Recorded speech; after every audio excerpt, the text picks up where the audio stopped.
Gumawa po ako ng apps na tinatawag nating Pinoy Henyo apps. At syempre po, kagaya po ito nung laro sa Pinoy Henyo. Meron po siyang classic team at saka individual. Mapapansin nyo rin po na kailangan mag-input ng name. So halimbawa po, sa group tayo, sa team, group 1, proceed lang po tayo. And then, mag-click po tayo ng spin wheel, pipili po siya ng category randomly. Tapos pag kinlik niyo po yung magsimula, magi-start na po siya. So, sa group or team mode po, 5 po yung huhulaan. So, halimbawa po nakatama siya sa una, nag-pass po siya. Pass, pass.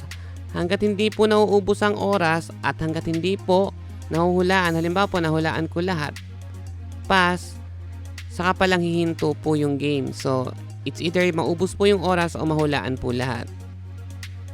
Now, pag kinlik niyo po yung maglaro muli, mapapansin niyo po sa ilalim, nandito po yung oras at kung ilan yung nahulaan. So, kung dalawa yung maglalaban na grupo, lalabas po kaagad. Halimbawa, group 2. Subukan po natin. So, spin wheel po tayo. Magsimula po tayo. So, hulaan ko na po ng tama lahat. Okay. So, makikita nyo po, andito po yung total na nasagot at yung total time po nila.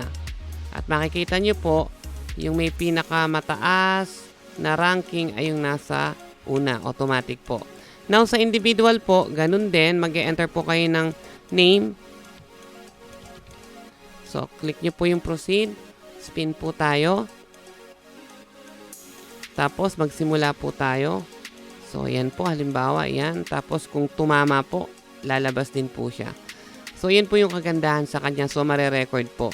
Now, pwede rin nyo rin pong i-clear yung record at pwede rin po na burahin natin. Yan. Halimbawa, kung gusto nyo, makiklear siya.